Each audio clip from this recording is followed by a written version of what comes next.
thewellnesscouch.com, streaming wellness into your lives. This is Up for a Chat with Cindy O'Mara, Karen Smith, and Kim Morrison.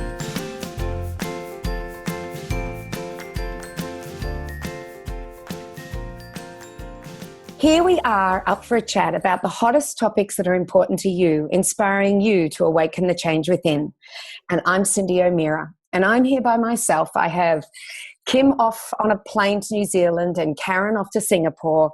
So my guest today, I get to have all to myself. I get to ask all the questions. And all of you who are listening will understand how excited I am about that, because often we interrupt each other with all of our questions. But the gentleman that I have with me today is Joey Evans. He lives in South Africa, and we met a couple of months ago now, maybe, at a conference. We were both speaking at a conference on the Sunshine Coast, and we just happened to be at the conference table. And I got to know Joey really well. The sad thing was he got to listen to my talk, but I never had the opportunity to listen to him. But my team members who were with me did. And I have not heard more praise for a talk, for a presentation as I did about Joey Evans. So I thought, right, I've missed out and I don't like missing out. So I wanted to hear his amazing story and get the opportunity to, speak to Joey again. Plus, let our listeners know exactly what determination, grit, perseverance can achieve when you really want to achieve it. So I want to welcome Joey Evans. Welcome, Joey. Oh, great. Thank you.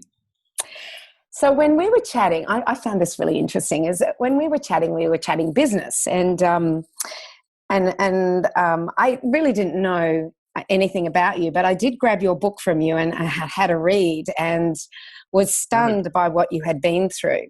So one of your loves is your motorbikes. So that's true. Tell me about that love of, like, my son rode motorbikes and he absolutely loves motorbike riding. But tell me about your love of motorbike riding, and when did it start and how did it start? And just give us the story about it. Yeah, for sure. I never actually grew up riding motorcycles, which is something that people find a bit surprising. I grew up riding BMXs, back in the 80s in South Africa. If you had a BMX, you were pretty cool. And I used to love riding my BMX, but I always wanted to ride motorcycles, especially off-road motorbikes, motocross, that type of stuff. But it just simply wasn't in the budget, I guess you could say, growing up. And so it took me till I was 26 before I bought my first motorcycle. And that's really when I started with motocross and then off-road and enduro type racing. And that was really where I found my love, is just, riding through, we would call it through the veld here. I guess you guys would call it through the outback type of things, just in these wild open places. And that just became, just the love for, my sport, if that makes sense, or my hobby, and just every weekend to go out with mates and go out to, into the mountains, through the rivers, across the country. That was just, man, it just is one of those things that you have to experience it, when you're in these kind of places. It's pretty special. Yeah, I've read where you've ridden: Kenya, Mozambique, Swaziland, Namibia, Morocco, Bolivia, Botswana, Argentina, Paraguay. I was reading about it and I went, you've traveled the world riding motorbikes. Well, there's still a lot more to do, but we're pretty spoiled down here in Southern Africa. From where I stay, you can ride just literally thousands of kilometers in any direction. And the terrain is so varying. If we go up to Mozambique, it's lots of sand, lots of thick, deep sand everywhere. Lots of places like that. In Swaziland, it's very mountainous, same as Lesotho. And then we can go down to, up to the Karoo or the Northern Cape, where it's very arid, a lot of like desert. Move up to Namibia, where it's full on desert, big sand dunes and this type of stuff. And then Botswana, you've got some lush vegetation. lots of thorn bushes. You got to protect your arms there. But and you've also got wild animals. We had a race once where there were some lions on the route up there, and so we really are very fortunate down here. So probably the best riding has been through South Africa and the neighboring countries here. Yeah, and I saw that you hiked Fish Canyon. Yes, that's right. Yeah, back in a long time ago now. It was about 20 years ago. But yeah, hiked the Fish River Canyon in Namibia. Yeah, I'll be there in September, and I'm hiking Fish Canyon. So I'm Brilliant. so excited to hike it. I'm not doing the 5-day hike, which is a pity. I'd love to do that, but I'm with a group of people, and we're just going down into the canyon and then coming back. Have you been to the Grand Canyon? I haven't. I actually haven't even been to North America. I just wondered, everyone says it's very much like the Grand Canyon, but there's no people. Is that true? I have no idea, but I can tell you that, at the time I was blown away, and the no people part is definitely true. There's really, Namibia is one of the sparsely populated countries in the world, if I'm not mistaken. And it really is just a beautiful, arid, expanse. The distances are just vast. So at the, where you're going is a long way to drive from any major city or any major airport, so it's generally pretty empty there, which is a good thing in my opinion. Yeah, no, I'm agree with you. I spent a month in Namibia a couple of years ago, and I was in awe. I was in love. I didn't want to leave. I just wanted to keep traveling. I wanted to hike. I know there's wild animals there, but I still wanted to do some hiking. And when I found out about Fish Canyon, as well as the 10-day hike along the river between Namibia and, is it Angola, or anyway, there's what is Angola, it? yeah. Angola, yeah. There's that 10-day hike. I was at the beginning of it and thinking, just put a backpack on my back and I'll be ready. Now, your book really interested me because it was from para to Dakar, and I thought para was a race. And probably people listening right now would probably go, well, isn't it, Cindy? But you actually had an accident and you became a paraplegic. Would you like to talk about what the race was, what happened in that time? Yeah, sure. What happened was, I got into racing, and in my 20s, started with motocross, then into that endurance off-road, and then I started to do well at the races. And so then I got into a situation where I started to compete for championships and things, and I was, super focused on winning this one championship in particular.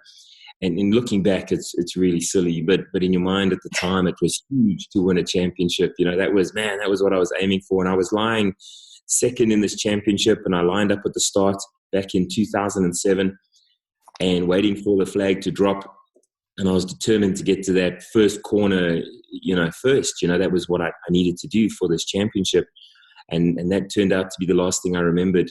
And next thing, I woke up flat on my back. I'd obviously been unconscious, and as I woke up, I saw there was all people standing around me, looking down at me, paramedics and things, and I realized, I've obviously been unconscious.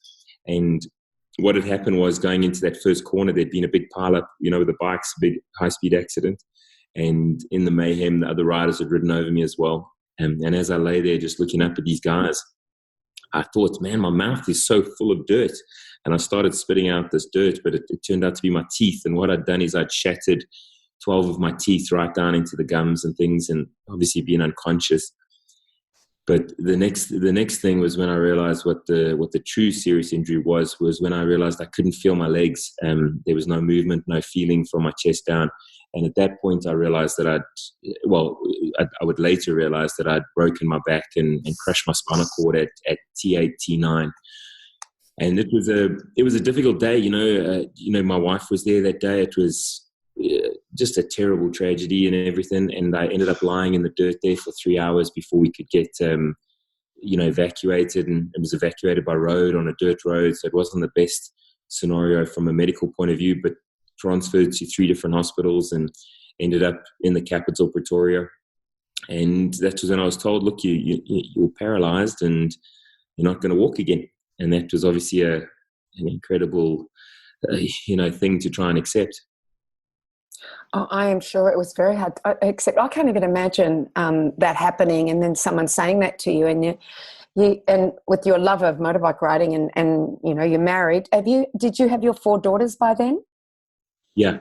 I was at the time I was 32 years old, and yeah, we had, the day of the accident was the day before my oldest daughter's 8th birthday. So I had 4 daughters at the time, all aged 8 and below.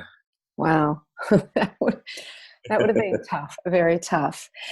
So, how long were you in the hospital for? And but tell us your thoughts while you were laying in that hospital in the beginning, and did they change as the days went by? And because when I saw you sitting, you were sitting in a chair, and you got up fine and you walked around, and I noticed you had a little limp, and I thought, oh, he's had an accident, like thinking you broke your leg or something. Yeah. That was my thought. and I thought, oh gosh, he's a motorbike rider and he's broken his leg. But little did I know that you were given a 10% chance of ever walking again. Yeah, that's it. Originally they said to me I wouldn't walk again. That was the deal. And at first you think, I'm sure there's something that they can do, or something will change. And then as the days just tick away, and you get absolutely nothing, you can feel nothing, you can move nothing. And you watch, I watched my legs just slowly disappear. All the muscles just atrophied, and my legs just got skinnier and skinnier. And along with this injury, there's a lot of stuff that's really difficult. I lost all bowel control, all bladder control, the ability to digest food properly and things. And so it's a pretty miserable, telling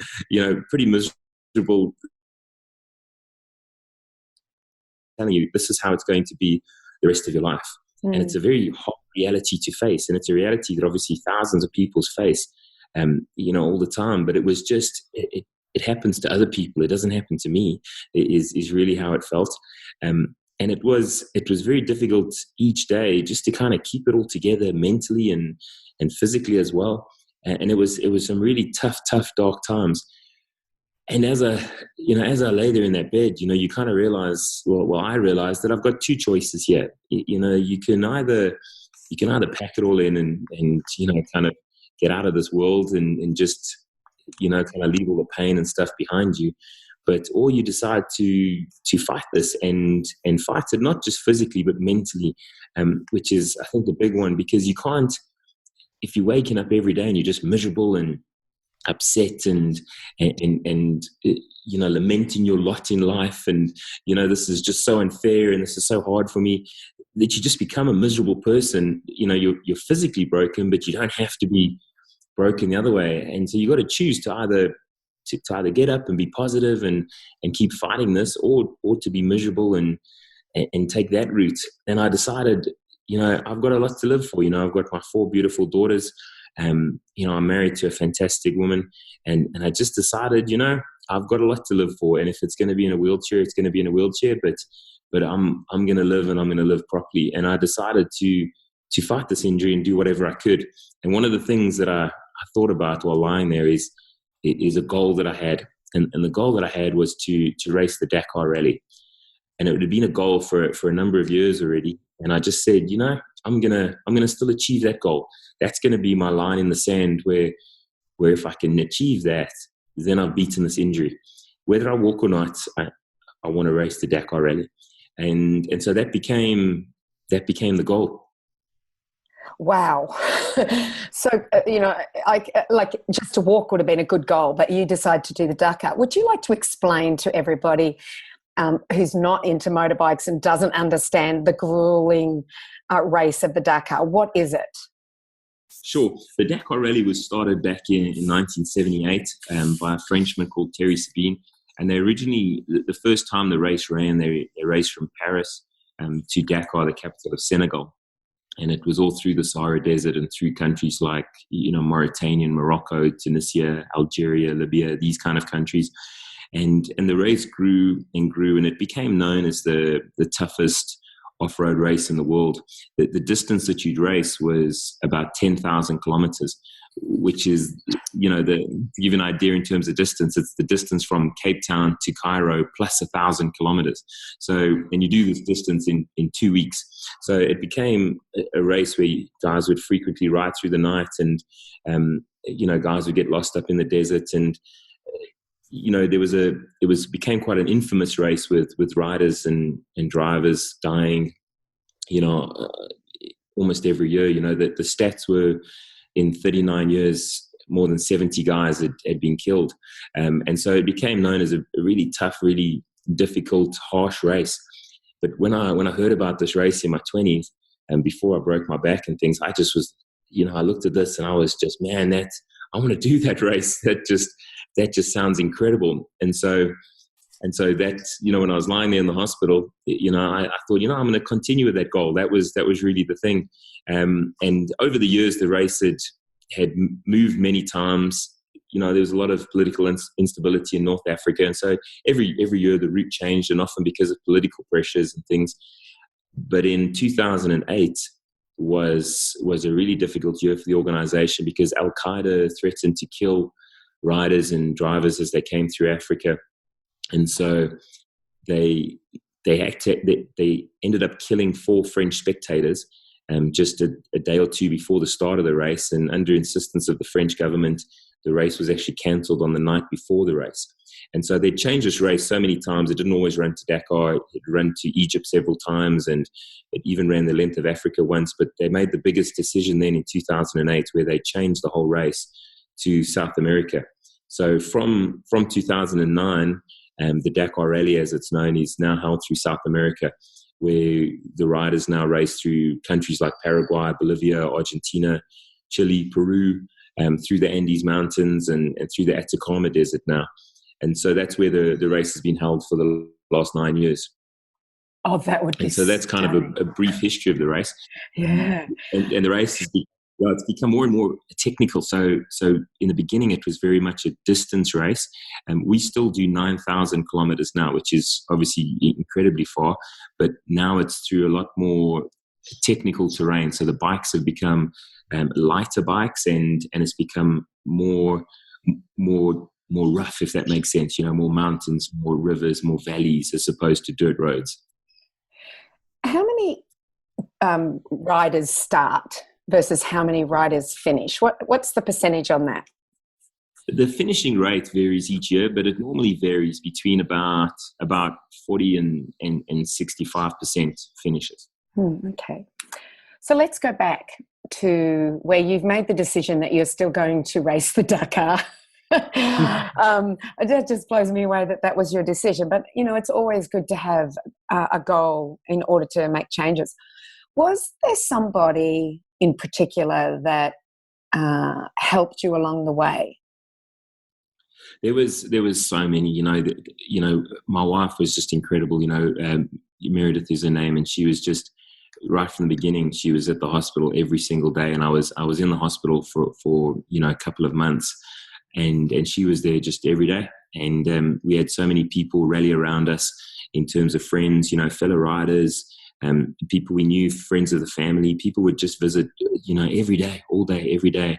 They would make suppers for my family. They would drop off 4 little pink lunch boxes every day for school lunches for my daughters. They just did so much. We had really so much support.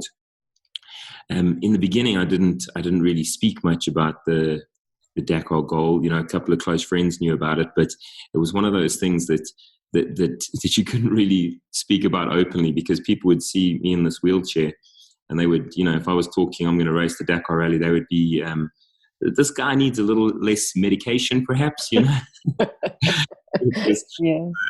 was a really pie in the sky kind of dream, like never in a million years. But as as I started to tick away in the hospital and things, and then the doctor, he actually fused my back at T8 and T9, so to relieve some pressure off the spinal cord. And after he did that, I started to get just a little bit of, as the days passed, I got a little bit of movement in my right big toe. So if I really focused, I could make this right big toe just move just a little bit. But it kind of gave us some sort of hope, and we just kind of clung to that hope. And then I started to get a little bit of movement in my left ankle. But obviously by this time, my legs were just, so skinny and so weak, and, all the muscle was pretty much gone. But then I started to just see the small little changes. And those small changes obviously were encouraging to you in order to just keep going. That's it, and you talk about the goal, and things, and I do feel you need goals and stuff. Mm. And with an injury like mine, one of the most frustrating things was no one could say, when you break an arm, it's like, well, how long? Okay, we put the cast on 6 weeks. After 6 weeks, the cast comes off. Do a bit of physiotherapy. About a month after that, you're gonna be fine again, and off you go. And that's the kind of answer you want when you're lying in hospital. Well, how long? What's it gonna take? When will I be fixed? And it's not like that. It's a case of, we don't know if you will ever be fixed, and chances are you won't be. But just keep trying and keep pushing and keep working at it. And you're like, that doesn't cut it. I need to know. It needs to be measurable. You need to give me a time period. You need to tell me how many reps of this exercise I need to do, what's it going to take? And so it was so difficult to just keep going. And over the years, things might improve. That doesn't cut it.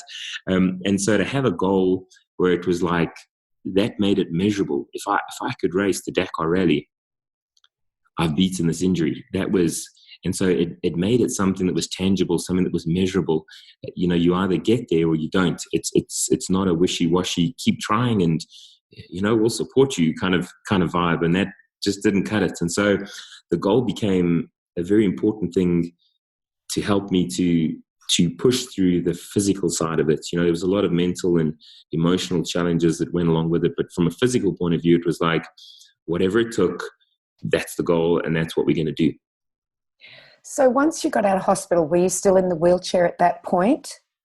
Yes, yeah, I was in the wheelchair for a long time, and it was also, people sometimes see it as if you don't walk and then one day you walk, but it obviously wasn't like that. After he'd fused my back, that's when he said, look, there's a 10% chance you might walk, but if you do walk, you'll walk really badly. You'll need crutches or Zimmer frames or that type of stuff, and it'll be really, you'll walk very badly. And so that was when he gave me that possible chance, but it gave us something, and we then started with the physiotherapy and things. And so slowly but surely I learned to stand with like these braces on my legs that kept my legs straight, and this big back brace that kind of held me upright and things. And then it started like that. And eventually I learned to stand without the braces on. And then I started to walk with the braces on, between parallel bars and onto one brace and onto crutches. And that just took months and months of a little bit better each time. But the majority of time was spent in a wheelchair.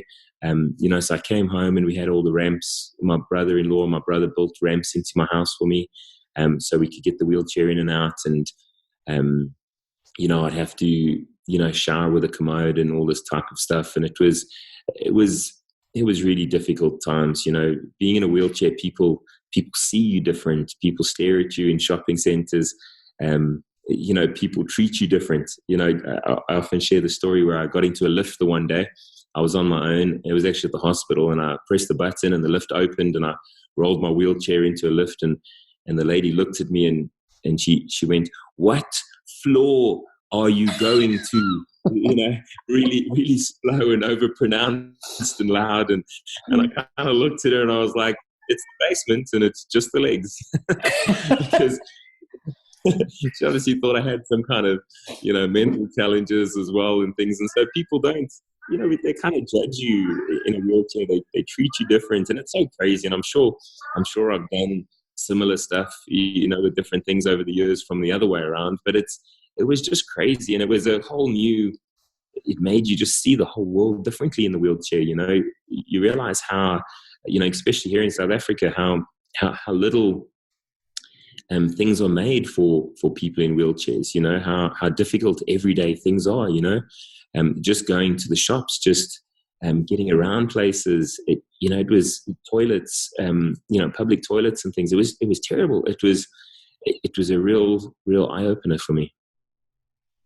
Well, I'm sure it would have been, and especially if you've not grown up with it, and then all of a sudden you're thrown into it, and you have to learn to adapt and be resilient. And I think that's one of the things that you had to have done is, number one, to adapt, and the second is to be resilient. So at what point did you get to when you went, I can do the Dakar, I can do this? Man, I really believed from the start that I would, I thought, I could do this, but every day there's just, those doubts when you're not, suddenly I'm not walking again, and it's taking forever. And I'm realizing that every day when you wake up, wherever you are, that is as good as it could ever be. You could never, ever get improvement. And that's normally what happens with a spinal cord injury. And so there was no guarantee I'd walk well or anything like that. It was all just, you had what you had each day. And so it was very kind of demotivating to just keep pushing on, keep going to doing the physio every day and the therapy and all this type of stuff, not knowing, but I did tick away. And it took, it was 2.5 years after breaking my back where I was walking pretty good again. I can't run, I can't jump, any of that type of stuff, but I could walk okay. That I had the opportunity to ride a motorcycle for the first time again. And it came about a bit by chance. And my friend Neil was across the road in the bushveld, and I saw him there teaching a friend of his to ride a motorcycle. And I walked on over to the guys, and we started chatting a bit. And then Neil said to me, "Hey Joey, do you want to give it a bash?" And I was like, "Yeah, let's do this." And I think he kind of had the response of, "Oh, I was just joking," kind of thing. But I was like, "Come on, help me get on." And so he pushed down on the back of the bike, and between him and his mate, they held the bike upright and helped me lift my leg over and things and get on the bike, because I couldn't get on it on my own. And I pulled out the Kickstarter to start this bike, but I couldn't hold it up with just one leg. And so I fell over with the bike still between my legs. And your mates they don't have a lot of compassion, and they had a good laugh at me. And I was like, "Come on, between the fits of laughter, they picked up the bike and got me back on again. And then he started the bike for me, and I rode that bike just for a couple 100 meters in a big circle, just on this flat sort of grassy area. But not being able to run or jump or do the things that I used to do, the sports and stuff, to be able to twist that throttle and just move effortlessly was just incredible. So liberating to get back on that bike. It was just wow. And in my mind, it just kind of made that Dakar goal so much real. I was like, one day. And the next thing I did is I bought a second-hand motorcycle, and I got all the suspension lowered, and I cut the foam out of the seat to get me lower down to the ground so I could keep my feet flat on the ground when I stopped. And I started riding again, and to be able to ride with my mates and go to these, go outside into the veld and to these places that I love so much was just incredible for my mind. And each time I rode, I would think about this goal, and I would think, one day, and then slowly but surely it kind of, the years, the months turned into years, and it was I think about 3.5 to 4 years after my accident, where I stood at the start line of my first race again. Because if you ever want to race the Dakar, you have to qualify. So the way it works is you have to submit a CV with all the races that you've done and the championships and where you finished and this type of stuff. So if I was ever going to achieve my goal of racing the Dakar, I had to race again. And to be on that start line, lined up with all these other riders waiting for that flag to drop once again was, that was pretty tough. I thought I was going to vomit sitting on that start line. It was just, all these memories came flooding back, and, a lot of people are like, "No, you're crazy. You've hurt yourself once. Don't be silly. Don't go back." And I get it.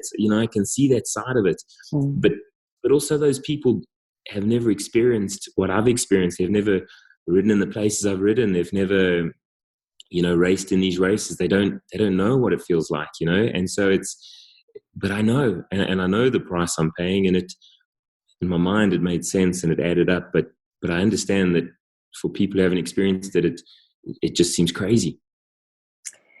What did your wife think? I'm glad you interviewed me. You know, no, for her it was tough because, you know, there's two sides of it. On the one hand, well, she was there the day I broke my back. You know, she stood on that start line next to me. She watched me crash. She ran across that field. She was one of the people looking down at me when I woke up. And so for Meredith, to see me riding again was or for me wanting to ride again and then to race again was very difficult. It was tough from a worry point of view, but at the same time, it was fantastic because she knows me. You know, she knows me better than anyone, and she didn't marry a guy who sits on the couch. You know, she married a guy who does these kind of things, and so she knows that it's what makes me tick. It's what you know, it kind of gives me that. It feeds something inside of me, you know, to be out there in the open places and do these kind of things is what makes me happy. And so I guess for her it was really tough from a worry point of view, but it was also fantastic that I could come back and I started to get that spark and started to just, you know, be living again in you know, to do these kind of things, you know, that I'd kind of not quite full circle, but I'd kind of come full circle in a way of I used to ride, I used to race, then I'm paralyzed, I'm in a wheelchair, and it's very difficult dealing with, you know, pushing yourself around in a wheelchair wearing nappies when you're in your 30s is pretty humbling and difficult. And so then to be back on a motorcycle, being able to ride in the mountains and race again was fantastic for my mind, and she could see that in me, and so it was really good from that side. But yeah, she would worry, and it was difficult at times for sure. I'm just in her position right now, and I'd be going, "What are you doing?" You know. But I also understand that, you know, your passion and your love, you can't stop that.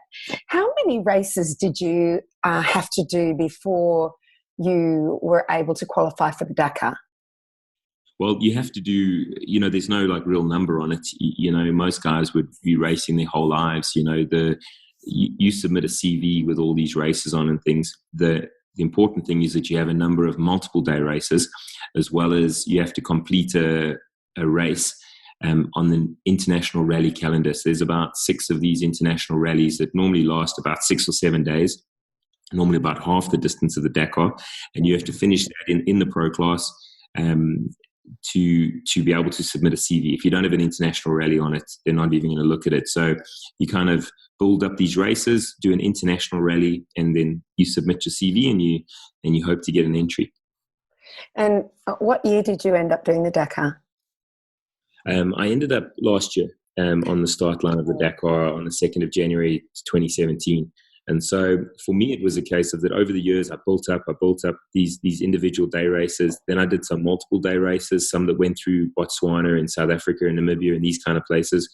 And then I finally did my international rally in Morocco. So in 2016, we took our savings, you know, I guess I got to kind of fill you in on this part. I came back from a race in 2015, which was a 7-day race, which had just been a particularly brutal, tough race that I'd managed to finish. It was 5,000 kilometers, and I came back, and now I'm just ready. You know, I know I've got to do this. And I sat down with Meredith and I said to her, I want to race the Dakar Rally in 2017.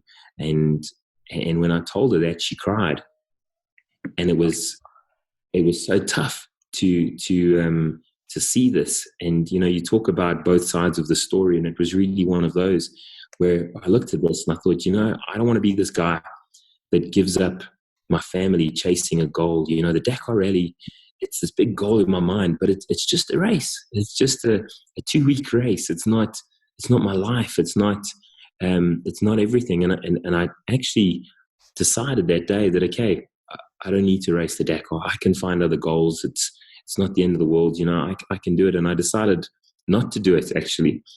And it was a few days later that Meredith came to me and she said, you know, I want you to do this race. It is so scary for me, and you got to understand how difficult this is. But I've seen all these things that your accident has taken away. I've seen the challenges you've gone through over the last 10 years. Just keep working towards this goal and things, and it's scary for me, but I want you to achieve your life goal. I want you to achieve this so bad. And so as a family, we're going to back you 100%. And we're going to race that Dakar Rally in 2017, whatever it takes. And to have her on board like that, I was just, yeah, we're going to do this. But she said there's 2 conditions. and the first thing is, you're not allowed to die. I love that one. And the second thing is, you have to finish this race, because if you don't finish, you're not going back. You got to do it. You got to finish and come back, and we're done with this, with this goal. And so, yeah, that was the deal we made. And then we took all our savings. We didn't have a lot of cash, but we took all our savings, and I bought a place on a French team called Nomad Racing, and I went over to Morocco to go and race in the Mazuga Rally, which was a 6-day race through Morocco, and to qualify to race the Dakar Rally. And so I went and did this race, and I finished that race. There were so many things I could tell you about it, but the bottom line was we finished it, came home, and I submitted my CV to the Dakar organization, which is the race is owned by ASO, the same guys who own the Tour de France.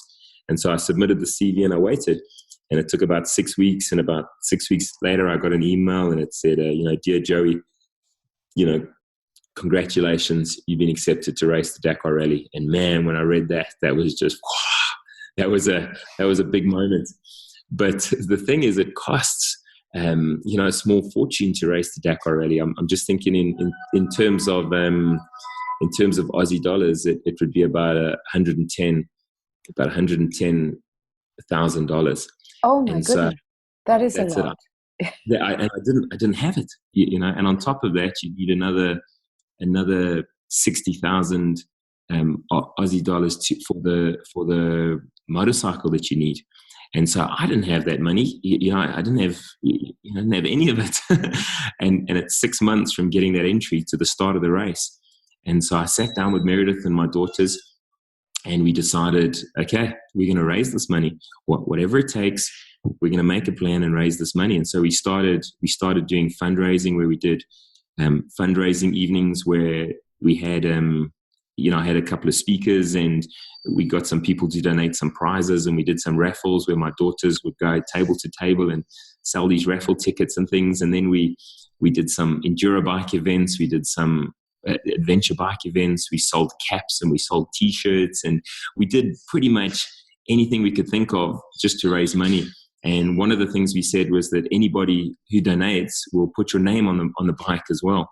And we had more than 320 people, donate, anything from 100 Rand to 10,000 Rand. It was just, we put all these names on the bike, and just a couple of days before I had to leave for Dakar, we reached that target, and it was just incredible. That's phenomenal, because that's I know what the Rand is like too. It's has a lot less worth than the Australian dollar. So you would have been really working hard to get that amount of money together in order to do that race. So yeah. It's sorry, go on. I was going to say, it was one of those things that when we started fundraising, never in a million years did we think we'd actually get the full amount. I'd already organized with the bank to extend the bond on my house and all sorts of stuff. And just working together as a family, we managed to get it. It was just unheard of. On the back of your book, it says it's a story of friendship, respect, compassion, and kindness. And I'm already feeling that when I have had a few tears in my eyes as you've been telling me, this story. And I'm in awe of your wife, actually. I just think that, for her to, that's a lot of money. Number one, you could, be part of the family. Number two, with that money, I don't know, there's just, she obviously had such respect and such love for you that she was prepared to help you reach that goal that you had. And considering where you had come from, I do get it, but I would still have been quite afraid if I was her, because don't die and finish it. No, it really was. It really was, and it was so scary, And she was super concerned, and it's one of those where she was so concerned, and it was really tough to look, from the outside and not have control, And it was, she really did. She went through a lot, but I can honestly say that she just backed me 100%. And to have that, in your corner, for lack of a better way to phrase it, just makes you want to you want to just do your best. You want to make sure that you make her proud and you nail this thing properly. Yeah. So was she at the start of the race with you on January 2nd, 2017? Was she there? No, she was back home here in South Africa. We spoke about it, to be at the start or to be at the finish. Firstly, it cost, a lot of money, and we'd really just, obviously scraped together this money just to get there was the one thing.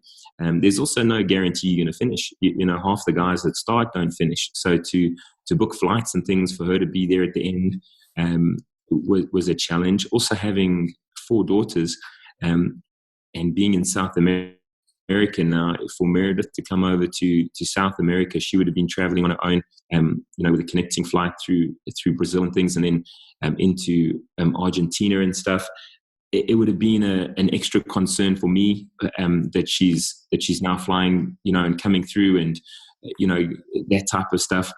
And we had our daughters back home, which are just as worried, just as there's a lot of pressure and strain on them. They're teenagers now, and so it was one of these setups where we spoke about it a lot because I really, really wanted her to be there, especially at the finish.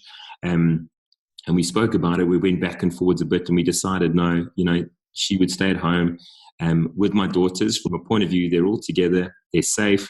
I know where they are. It's one less thing for me to think about while I'm racing. And we would have a moment when I got back at the airport. That would be our finish. So no doubt doing something like the Dakar, you need a team. Who was behind you when you were at that starting point? Well, there was really thousands of people, so many people back home. It helped raise the money. And so, they're all watching those computers and they're all like, come on, Joey, you can do this, and we obviously made we publicized as much stuff as we could, and so many guys helped to just spread this word and get it all out there. And because I had to, from a fundraising point of view. So by the time I left, a lot of guys knew about it and things. I joined a Dutch team as far as the actual race goes, and so I had a Dutch mechanic, and I was part of a team called Bash Trucks. And so on that start line, I was just there with the mechanic and the team that I was with. But back home, it was just, thousands of people watching computers and willing me on, and it had taken, it's one of those things where I'm the guy on the start line, but there was so many guys that were involved to get me to that start line. It really wasn't all me. There was literally thousands of guys right from over the 10 years, from the hospital, the guys who would come to the hospital, the guys who would, help me and my family in those really dark times in the beginning. And then the guys who would wait for me on rides over the years, be pretty patient with this guy who keeps dropping his bike on the rocky climbs and has to stop and use catheters and, all this kind of stuff. There were some pretty good guys. And then, raising the money, and then, the guy, my team at Dakar, there were so many guys investing in my dream.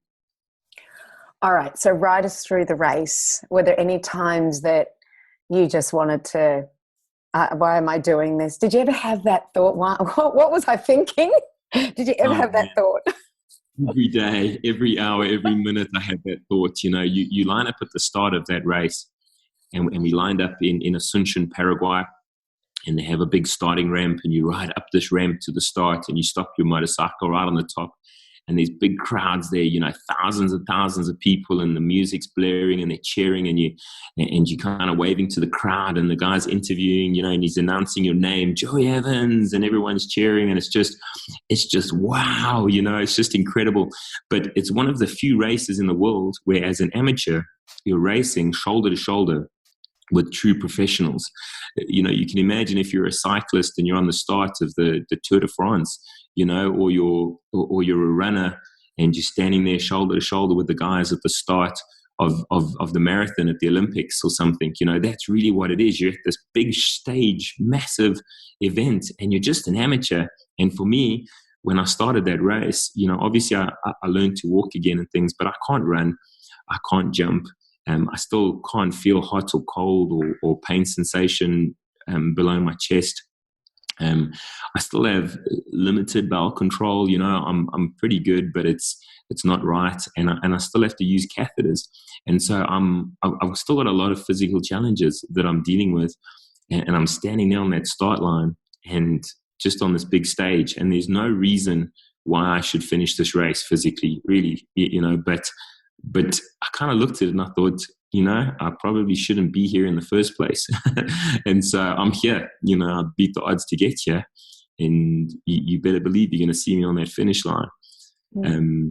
But in your mind, you know, there's so many times over the years, and especially in the weeks leading up to Dakar, where you're like, what am I doing, man? This is just crazy. This is just insane. You know, it's way beyond my capabilities. And then you started racing.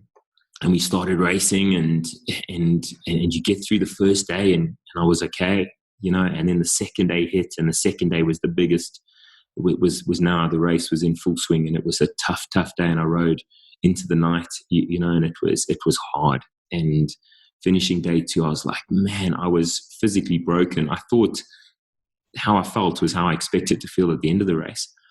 But I got through that day 2, and then I got through day 3, and the race was 13 days. And then on day 4, one of my teammates, a fellow South African, Walter Blanche, he went out on day 4, and there was only 3 of us South Africans that started the race. Up until that point, out of interest, only 9 South Africans have ever finished the Dakar Rally on a motorcycle. And there was 3 of us on that start line. And so on day 4, Walter, he went out, he burnt out his motor at high altitude in a very, very difficult section that was just a lot of dunes and very soft dunes, and a lot of riders went out that day, and he was one of those riders. And so we were down to just the 2 of us, and it was hard to see him go out. And then on day 4, I twisted my leg. I caught my foot on a bush, and it ripped my foot off the foot peg, and I ended up tearing the ligaments on the inside of my left knee. And I went to the medics. You know, I got through the rest of that day, but I went to the medics that night, and they had a sonar machine there in the middle of the bivouac, which was pretty crazy. And I was by an orthopedic surgeon in a tent with the sonar machine, and he said, "Yep, you've torn the ligaments in your knee." And man, I just thought, man, this is it. It's going to be over. And he called over the head doctor, and the way it works is he has to. You know, the head doctor has a look at this injury, and then they decide if you can continue or not. And if you're injured too badly, they pull you from the race, and there's nothing you can do to keep your place in the race. And he showed this sonar to her, and she had a look, and she checked my knee, and she said, "Yep, you know, you torn the ligaments on the inside of your knee, and I recommend we pull you from the race. But if you want to continue, your knee is stable, and so we will let you continue if you choose that, you know, but she recommends to pull me." Man, I'm like, it's taken me 10 years, you know, a couple of ligaments, we can hack that, you know. And so I got him to tape up my knee, and I put a brace on it, one of those neoprene ones with the metal hinges on the side, and strapped it all down, and got my you know, my riding gear over the top of it, you know, my knee guards, and it got it into my boot and everything. And I was on that start line on day 5. And then on day 5, the other South African, David Thomas, had a massive high-speed crash in the Andes Mountains, and I came across him just out there, and I saw his bike just standing there, and I was like, oh, that's Dave, you know. And as I got closer, the medics had got there already, and he'd broken his leg in 9 places. He was just, you know, in a terrible mess, and I helped to load him into the chopper, and it was just, man, it was harsh. And by the end of day 5, I'm the last South African left in this race. And I've had my 2 mates go out, one with a horrendous injury, and I'm physically broken. And you're just thinking, man, what am I doing here? I just want it all to end. But, you know, I'd made those promises to finish this race, and, you know, and I this was a life goal. I've got to just push through to the end. And I got through day 6 and day 7 and day 8, day 9, and there's so many things that happened every day. And out of the 13 days, I got all the way to day 12. And on day 12 that was just a day that I'll remember my whole life. And, the way it works at Dakar is each morning they send off the motorcycles first at 4 a.m. So all the motorcycles go. And after the last motorcycle, then they send the cars. And after the cars, they send the trucks. But the cars and the trucks are a lot faster than most of the bikers. And so every day as a biker, we get overtaken by cars and trucks. And it's an incredibly dangerous scenario. And so they've created a system to try and make it a lot better, to try and make it safer. And the way it works is, as a car or truck sees a rider in the distance, they'll press a button in their car and it sends off an alarm on your bike that just beeps away, beep, beep, beep, beep, beep, like this. And as a rider, you hear this and you turn around and you see this vehicle normally about 200 meters back, and you pull to the side of the track and these guys come flying past you, just so fast, and they cover you in dirt and rocks and dust and everything. And then you wait for the air to clear and you double check there isn't a second vehicle. And then you get back in the track and you start riding again. And this is something that had happened to me, a few hundred times over the last 12 days. But on that day, I'd had some other challenges the previous few days and things. And so I was stone last in the bike category. I was the very last biker. And, over the years, I got used to being lost. Before the accident, I could win some races and I'd podium races and, chasing championships. But over the last 10 years, I'd often finish races, stone last. And so there I was in stone last once again. And my siren went off and I turned around and this vehicle was not 200 meters back. This big rally car was just, about 30 meters back, and he was doing, more than double my speed. And at the time I was riding in a deep rut. And as a biker in these deep ruts, you can't really go very fast because you can't see what's at the bottom of the rut, because the rut was filled with fish, which is really fine, powdery, sand. I think you guys call it bull dust over there. Yeah. And it was just, this rut was just full of this. And so we were riding as bikers, pretty tentatively through these ruts. But the cars and trucks, they just put the wheels inside the ruts and just floor it. And so I turn around and I see this guy, and I try to turn out of this rut, and the front wheel is just dragging up against the side. But this guy's right on me, and he's going to, there was just nothing I could do. And I just, as he's right onto me, this bike is leaning over, but staying in the rut. And I just separated, kind of dived off the bike. And this guy just rode right over my motorcycle and just completely destroyed the bike. And he stopped about 30 meters up, and the navigator stood out of the car, and the air's just clearing with all this dust. And he kind of gives me a thumbs up, and I look at him and I'm like, no, as this air is clearing, and I'm slowly seeing this bike just in pieces. And he got back in the car and just went. And I just knelt there next to this bike that's just completely destroyed on day 12 of 13 after a 10-year journey to try and get to the start of this race. And it was just too much to handle. I couldn't believe it. And I dragged that bike out of the trench, and I stood it up, and it was just, I couldn't believe that on day 12 of 13 that this is how my Dakar dream ends. And it was just, it was just too much to handle. Mm-hmm. So what did you do? Was that it? You weren't able to go on? Did you get another motorbike? Did you fix it? Were you, as we call them here, a bush mechanic and got it together again? And I carry a satellite phone, and I thought about, Meredith back home, because she was following me on the computer. So she would have seen that suddenly I was just stopped in the middle of it and not moving. And I knew she was going to be worrying about me. And I thought, I've got to let her know. And I carry a satellite phone, from a safety point of view and things. And I pulled out the satellite phone and I opened up that aerial and I got some signal, and I stood there and I phoned her up and I told her, I said, look, I'm not injured, because she's had that phone call a few times. But I'm out of this race. This is what's happened. And she just cried, man. And I stood there, I don't like to tell my buddies, but I stood there crying. You can tell us girls. There you go. You say only girls listen to this program, hey? Mainly girls, yep. But I'm sure a lot of the girls are going to get their husbands to listen to this, so we'll never know. You just edit that. But no, I have no problems with that. I stood there crying, and it was just too much. I mean, now that you know the journey, to be standing there on day 12 of 13 after 10 years, and to go out in such a cruel way, it was just so much. It was too much to handle in a way. And I told Meredith, and we stood there just crying together. We were thousands of kilometers away from each other, but different continents, and it was like we were just standing next to each other.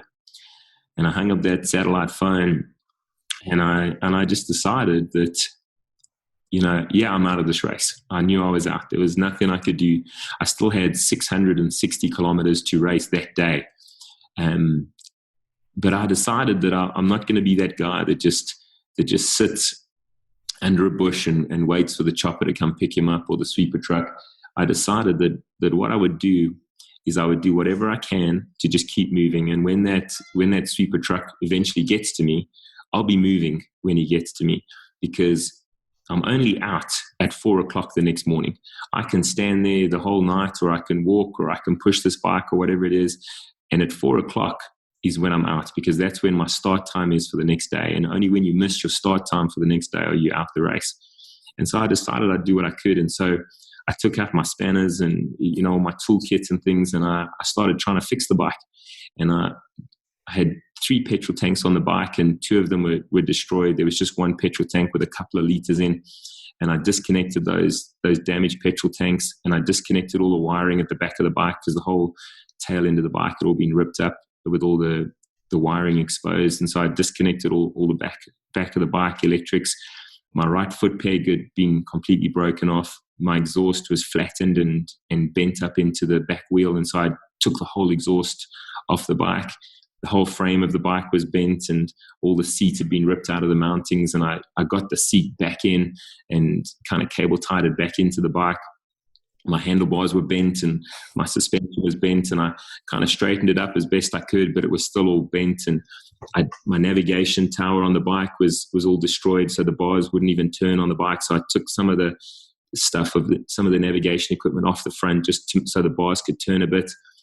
And I got that bike to start, but I only had about 2 or 3 liters of petrol, and I had about another 65 kilometers to the next point where I might be able to get petrol. And there was no other riders behind me, so I couldn't get any of any other riders or anything like that.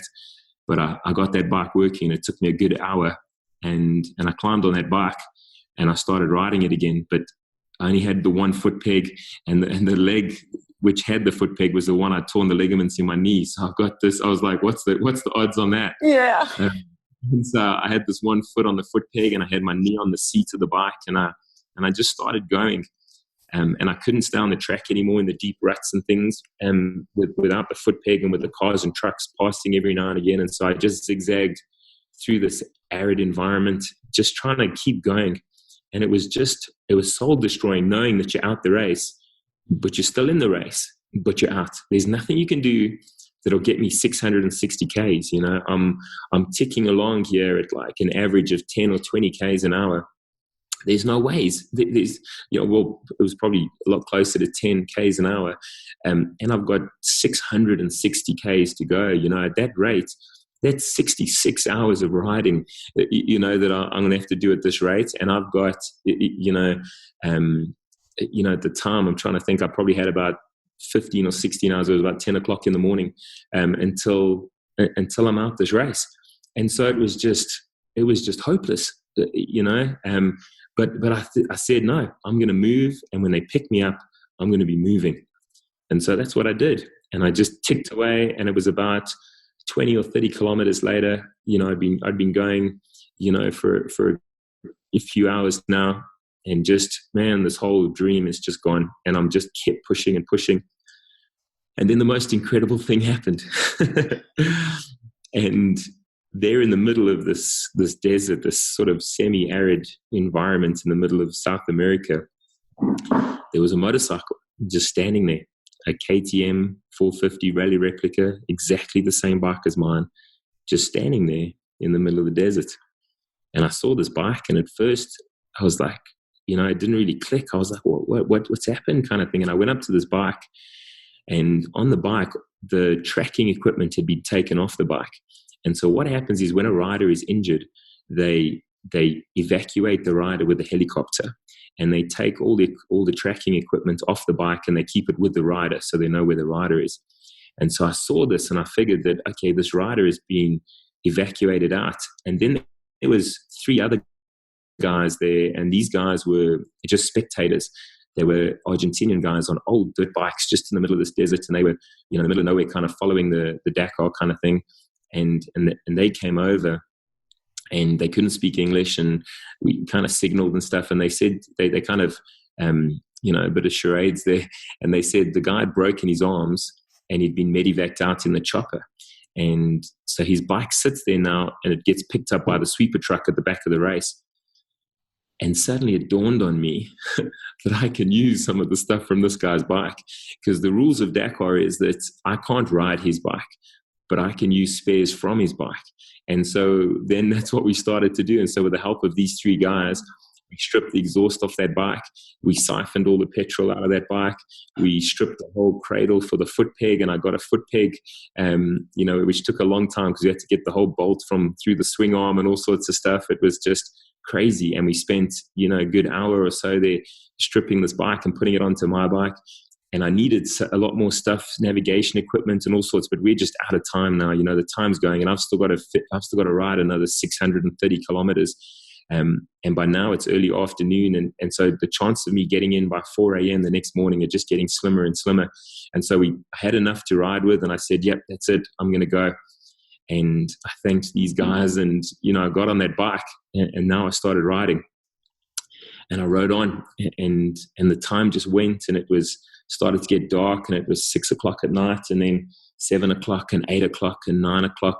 And I just kept riding, and I rode through South America there just in the dark, all on my own, going through dunes and mountains and crossing rivers. And when you get to rivers on a motorcycle at night, your light just shines on the surface, and you can't see how deep the river is. You can't see if it's rocks or sand at the bottom. You have no idea. And I just entered these rivers almost blind, all on my own, in South America in the middle of the night. And it was 10 o'clock at night, and I was still riding, and 11, 12, 1, I'm still riding. 2 o'clock in the morning, I'm still riding.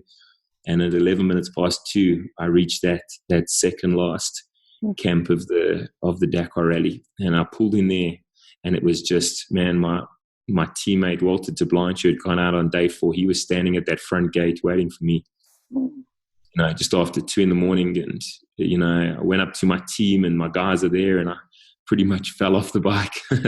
and the guys just, they just couldn't believe it, and they were just cheering, and it was just wow. And then I slept for an hour. They managed to give me a road book again, which is like the thing where I can read the instructions at least now. And I rode another, after an hour's sleep, I was up again. I was on that start line at 4 a.m. and I rode another 700 kilometers that last day and finished the Dakar Rally. Wow. That is just an amazing story. As you were saying that there was a motorbike just sitting there, it's almost like the universe had positioned it there for you. And I do this thing called manifesting, Joey, and I learned it from an incredible woman, and she wrote a book called Manifesting Matisse, and she actually did it for her son. And she had these 10 steps, and one of the steps is let go and let the universe deliver. And I felt that as soon as you said that motorbike was just standing there, is it let go. You made the decision that you weren't going to let the sweeper car pick you up standing still. And obviously you were urged on because that's what you were to come up against. So it's just amazing. Now, I want to ask you, if you, they always say that things that happen to us, happen for a reason, and I'm sure you hate hearing that. But if I was to ask you if you know why, the accident happened, what would you say was the reason in your life that such a thing happen to you? Man, like you say, that people have said that to me so many times over the years, and in the beginning, when you're lying in that hospital bed and you're paralyzed and people are saying, everything happens for a reason, you want to say, hey, just stuff off, man. I don't need to hear that. Yeah. And I'm toning it down now. It's one of those things where you have no idea what it's like to be paralyzed. And now you're telling me it's for a reason, please. I'm more of a factual kind of guy, and so it's when someone says that to me, it just made me mad. I was just like, no, come on, this happened because I was racing and I had an accident, and it really sucks, and there's no reason behind it. It's just really miserable, and it was tough being like that, and as the years go on and you're dealing with this injury, and I mean, I still deal with it daily now with catheters and this type of stuff, and there's still a lot of challenges, but as you go, it's tough, man. And for people to tell you, it's all with a reason, it's hard to accept. But the best way to describe it is, when I look back now at that guy riding over my bike, it was the same thing. I sat there on the floor, I sat there in the dirt, I should say, in the middle of South America with this bike just in pieces, just completely destroyed. And it was so hot, and I was seething. I was just so angry at this guy who had just callously run over me and carried on as if it was a non-event in his life, but he'd nearly killed me, and he destroyed this 10-year dream, and he has no idea of my story and where I've been and what it's taken me to get there, and he's just indifferent. And I was so angry, and just furious, and just, man, it was hard. And I look back now, and now that you know my story, and you know that, the whole setup, that was one of the best things that ever happened in my life. To have a story like mine, to be able to get to the Dakar is just incredible. But to give it an ending like that, being run over in the desert, finding another bike, you can't make that stuff up, man. That is just incredible. That is so cool. It was just, what a way to end it. And I look back at that and think, that was one of the best things that had ever happened in my life, was that guy running over my bike. And then I think about my accident, about breaking my back. Karen Smith, who is usually one of the people that would have interviewed you, but she was in Singapore. She says this, she says, experiences are something that happen that allows us to expand. Our job is to become extraordinary because of it. And I think I see expansion and extraordinary in what you did. Even without that ending, I still think your experience allowed you to expand and to become extraordinary.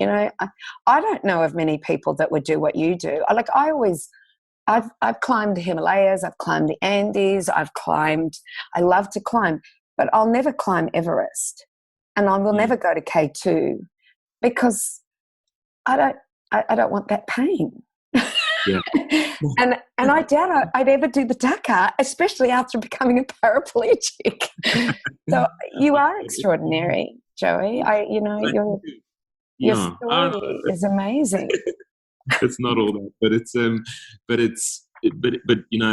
comparing that time with the car going over the bike and then the time being paralyzed, there are days where I wish I still had full functionality, for sure.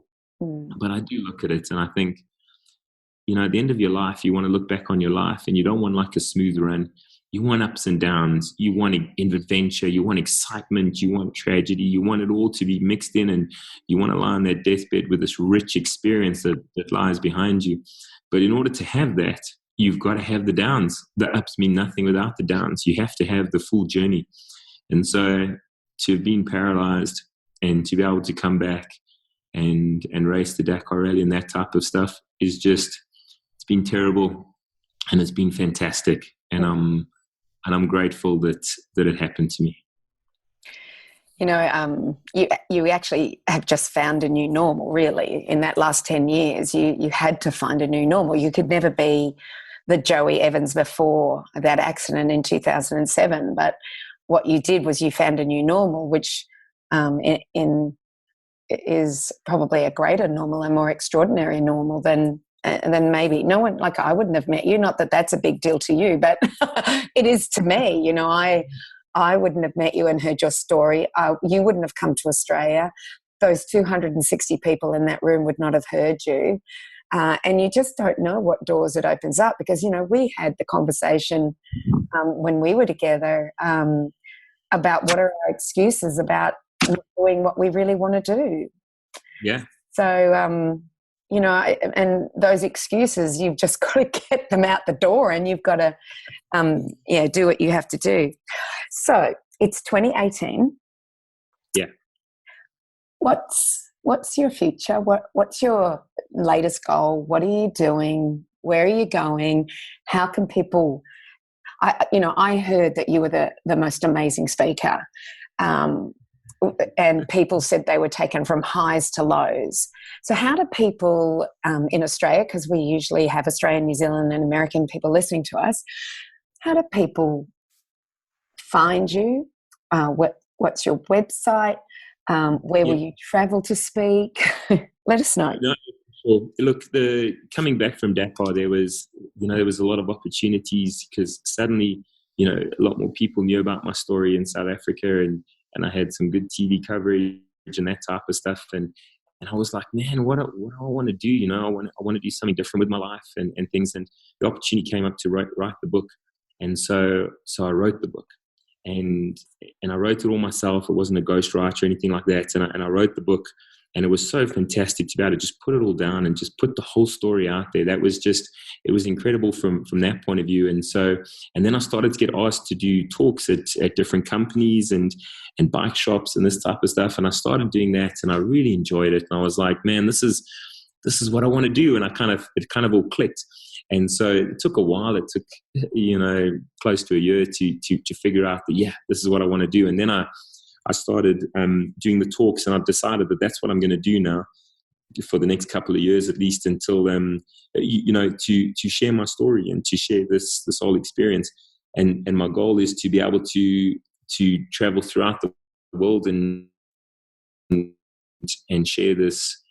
And share the story. And so the one in Australia where you met me, that was the first one I'd done overseas, you know, outside of Africa. That was the first talk, and it was just fantastic. What an experience. It was really cool to be over there in Australia and to do this. And I got to ride motorcycles there as well. So it was a double tick. And so the goal now is to do these, you know, share the story, you know, do the talks and share the story with people over the world. And my website is Joey Evans, JoeyEvans.co.za. And so people can contact me via that one. The book is available. It will be a lot easier just to get the ebook. It's only published here in South Africa, but the ebook is available from Para to Dakar, which is that whole thing we spoke a little bit about in the beginning. The race used to be called the Paris-Dakar. Because it was from Paris to Dakar, and so for me it was from paraplegic to Dakar. That was my race. So that's what the book is. And yeah, I'm looking forward to, you know, in the next year, especially to travel as far and wide as I can and to share the story. So what do your daughters think? You know, because they're 18 or 19 now, 17. 15 and 13? Do I get that? 18, 17, 15, 14. There you go. Yeah. What do you think? Oh, well, you know, when it all happened, it was scary for them as well. You know, they worried, and there was tears at times and things. But we had a moment at the airport when I got back, you know, where, you know, you'll be able to see the videos on YouTube and things, I'm sure. And, you know, where they were just, you know, they just ran up, and we, you know, the six of us with Meredith, we just hugged. And it was just such an incredible moment. And so they shared this whole dream with me. They helped me raise the money. They watched that computer every day, and they cheered me right through the race. And, you know, they were there at our real finish, you know, coming home. And, you know, they're just a part of this whole story. But they have a little bit of a love-hate relationship with the Dakar, because, you know, we have a little bit of a standing joke at home where when they're going through tough times at school, or someone's picking on them, or they've got a tough time, I'll say, hey, you know, when I was at the Dakar, I had tough times too, and what I did. And they're like, oh, Dad, please not Dakar again. You know, they're so sick of hearing these life stories from Dakar. But I've got 4 really good speeches that I'm working on for their weddings about the Dakar Rally. Oh my gosh, that will be incredible. I love it. I love it. Well, Joey, I hope to see you back here in Australia. And when I saw you, I said, if you had the night off on Sunday, come up and spend some time with us up on the farm. That invitation is still open to you. So I can't take you on the Fink race. I know nothing about it. I just know how to direct you towards it. So and my son loves motorbike riding, and we've got a motorbike on the farm. So anytime you and your family are in Australia, we'd love to see you here. And if anybody, I'm saying this to the audience, if anybody would love to hear Joey, get on YouTube, because there's some amazing videos. Actually, Joey, I watched a video, and I think the video I watched, did you video after your bike was smashed over? Did you video that? I did. What I did was, I had a friend here in South Africa, and he would always take photos any time he had a crash on a race. He'd always take a photo before he picked his bike up, and he would make selfie videos kind of thing and stuff. And then he would share these online. And I looked at this over the years, and I was like, man, I just love reading his adventures. It was incredible, because he had all this footage, whereas me I'd have this racer mentality where if I drop my bike, it's like, get it up, get it going, get started, go. And I realized over the last few years, leading up to Dakar, that those few seconds it takes to take the photo and to make the video, it takes just a few seconds, but then you have those memories forever. And so I started doing that just a race or 2 before Dakar. And when the guy went over my bike at Dakar, I stood there just broken, but I made sure to document it. So I actually took a photo before I even moved the bike out of the track. I stood the bike up, I videoed the bike, and then when I fixed the bike, I pressed record on my phone, and I stuck it into a little bush there, and I recorded fixing that bike and doing what I could to get that bike working. And I never at the time thought I'd do these talks or anything like that. Or write a book. That was never ever on the cards, when I was there or before. That just kind of came afterwards. But to have that footage now is super incredible. I'm so glad I did it. Yeah, I when you were talking about it, I'm thinking, I'm sure I saw the YouTube video of this. I'm pretty sure I did. So I good. All right. So everybody can go on YouTube and have a look at it. And I'll see if I can find it, and I'll link that into the show notes. Well, we're at the end of our hour. We've gone over the hour, but I could have kept going. But I really want to thank you, Joey, for your time, and also for your inspiration. And I love your wife. I've fallen in love with her. Maybe we should interview her. She'd be amazing. Meredith is just quite. She is amazing. Yeah, she's quite a lady. Just even though I haven't met her, but just to hear what she did and how she supported you. And I think it was like a give take, because you said no, and then she said yes, you're doing it. It's incredible. Yeah, it was. So I want to. Really, yeah. So you were saying? No, I was saying she really is fantastic, and she has supported me, so much through this, and it's been difficult, it has been, but we both look back at it and go like, it was the right thing. We did the right thing. Yeah, definitely. So I hope all of our listeners have also enjoyed this. Please give it to your husbands to listen to. I am sure they will absolutely love it, especially if they love motorbike riding and have heard of the Dakar. And if you would like to give us a 5-star rating, just go 5-star rating. Just go to iTunes, and you can find us on the wellnesscouch.com/up for a chat. We're also on Facebook as Up for a Chat. We will love to hear your comments and what you think, and ask if you want to listen to Meredith's story. Let us know. We'll see if we can get Meredith on Up for a Chat. So goodbye to everybody, and this is all about awakening the change within and creating a ripple effect that changes the world. And Joey Evans has definitely done that. Thanks, everybody, and bye for now.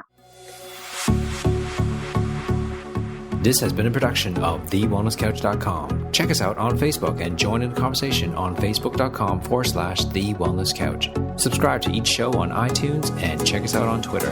The Wellness Couch, streaming wellness into your lives.